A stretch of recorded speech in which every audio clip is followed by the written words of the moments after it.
Okay, we're back after a short little break there. We had to do some changeover stuff. We'll be starting part two now. Again, if you're, don't worry about it. If you're watching on the on our website, the videos start one after another. In fact, all of the shows that we've been putting on our website, posting on our website for the last month or so. Each show will start after the current one, then the previous will start. So you can cycle through our various different shows that way. And then if you're watching on YouTube, just go and look for today's date, October the 14th, part 1 and part 2. So we'll get started with part 2.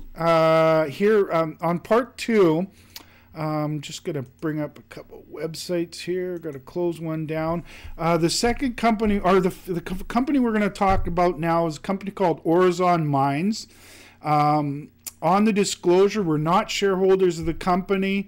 We've been following them since we were doing our radio show a couple years ago. But this is the first time we've had them on our Allan Reports TV. Their website is aurizon.com, ZZ, depending on where you're, whether you're watching in Canada or in the United States. It's aurizon.com. I've got their website up now, and on their website they have a news section.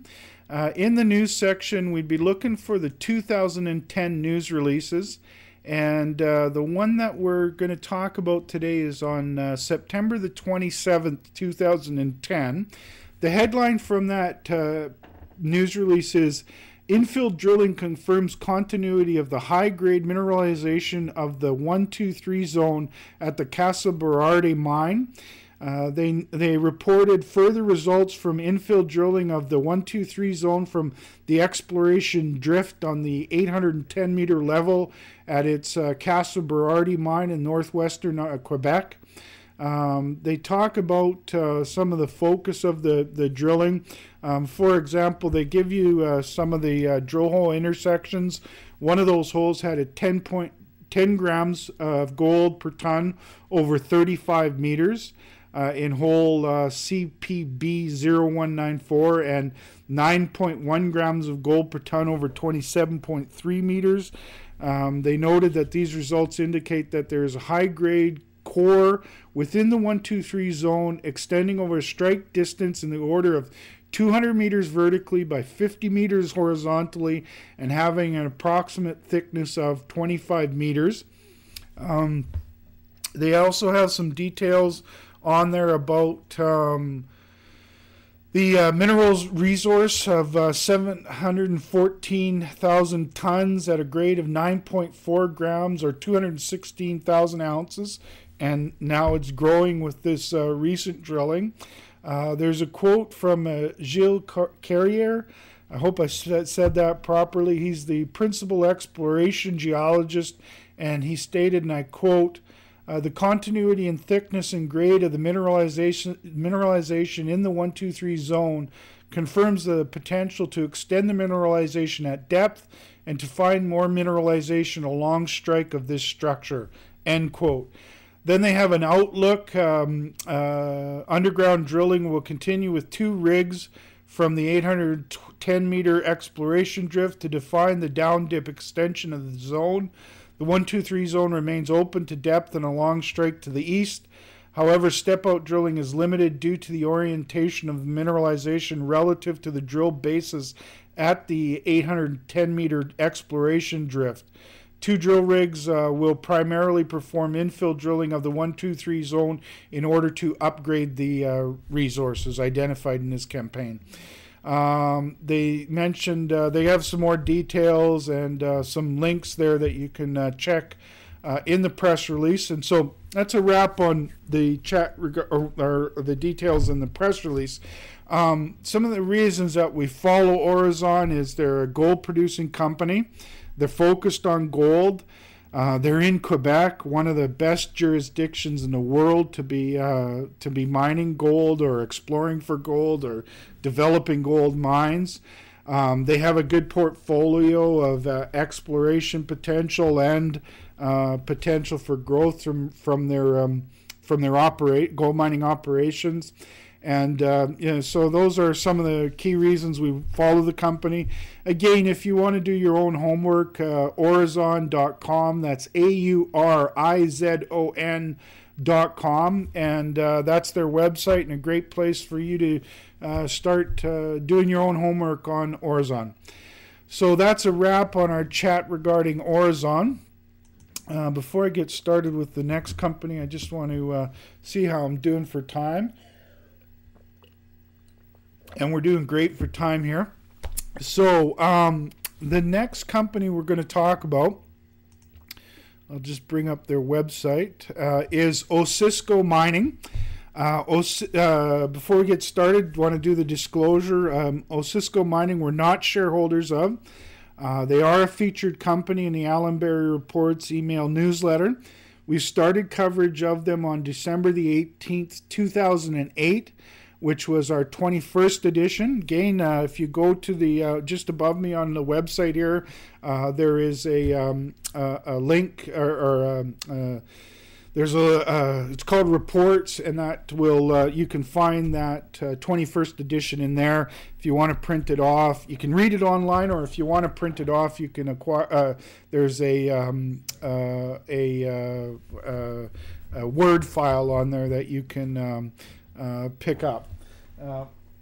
Okay, so then the past shows we've had them on our Ustream channel. Again, the link's up there.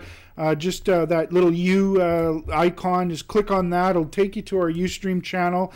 You'd look for the July 20th, the August 8th, and the September 22nd shows. And then on our YouTube channel, again, a link up there. Just look for that YouTube icon. We talked about them on our April the 15th show. And so their website is osisko.com. And now that we got all that out of the way, we're looking for 2 press releases from the company. Just go to their press archives when you get to their website. And the press releases we're looking for is, we'll start with the one from September 30th. And in the headline from that press release is, Osisko and Clifton Star intersect 88 meters, averaging 1.9 grams per ton gold at Diparquet. They mentioned in there that they announced results from 28 additional holes from the 2010 drill program at the Diparquet project located in the Abitibi region of Quebec. Significant intersections from the new drill holes on the Beatty property include 40 meters averaging 2.26 grams per ton gold. Another hole had a 77.5 meters averaging 1.26 grams per ton gold. And then the one that they mentioned in the headline there, 88 meters averaging 1.9 grams per ton gold.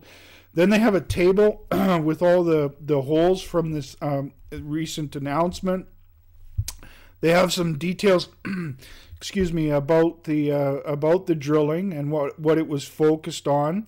They talk about the 3 properties that that are part of this project. It's the Beatty, Doncaster, and Duquesne.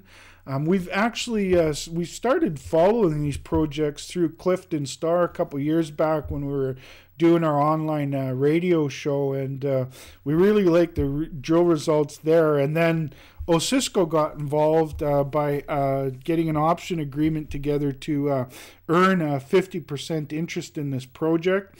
They have to spend a bunch of money on the project to advance it in order to earn that 50% interest. I think that they can up their interest. You have to take a look on their press releases there, and on that in that news release from September the 30th. And so that's the key information from that press release. Now they actually had news out earlier today, and this is from their key project, which is their Malartic project in Quebec. The headline from this news release, it's dated October the 14th, 2010. Just before I get started on talking about this release, I'm just going to check my time. Okay, we're in pretty good shape there. Osisko, the headline from the news release is Osisko reports 2.14 grams per ton gold over 107 meters at the new Barnett extension.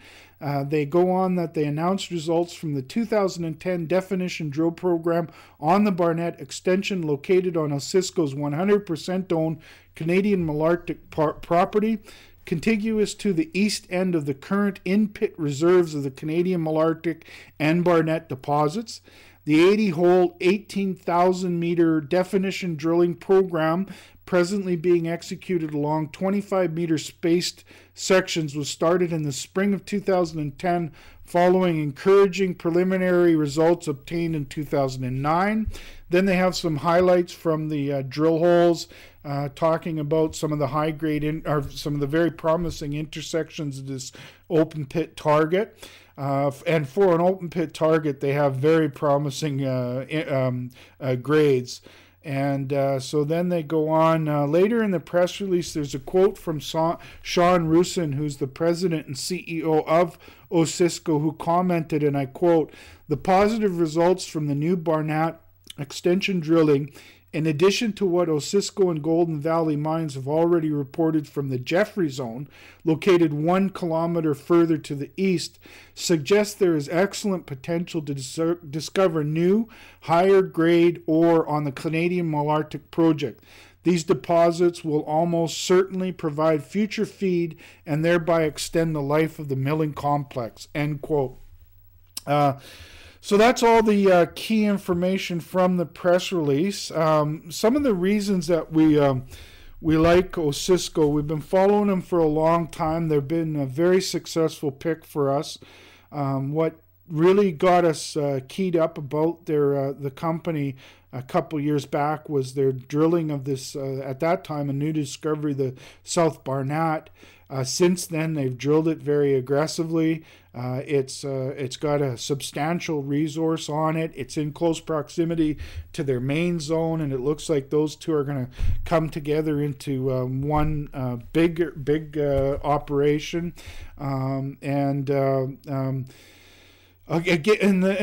Another key reason, we always like these companies that start out as junior exploration companies that have success with their drilling and then are able to bring the projects into production. They're getting pretty close to bringing the Malartic project into production, and then use that to launch their future success.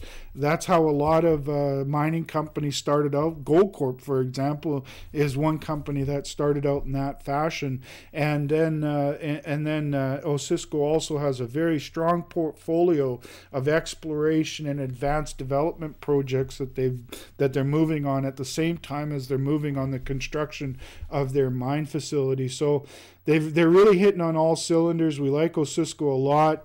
Have a look at their website, osisko.com, which is a great way for you to start your research on the company. So that's a wrap on our chat regarding Osisko. Before closing, we'd like to stress this show and our reports are for information purposes only. We aren't making buying or selling recommendations. It's important for you to do your own homework and research before and speak with your financial advisors before making any investment decisions. We're always trying to grow our audience. If you'd like to send an email to your friends that follow the market, we'd really appreciate that. We also really appreciate you taking the time to watch the shows. We know that everybody is busy these days, and we've strived to produce a show that has helpful, high-quality information that saves you time. And our next show is going to be our new edition of our market commentary. We're going to do that tomorrow, so we'll send out a notice. If you want to be on our email newsletter and for updates, just subscribe above there, and we send out notices whenever we're going to be doing shows. We hope you can join us for our next show. You can find all of our work at our website at allanberryreports.com. That's a wrap on today's show. Have a great day.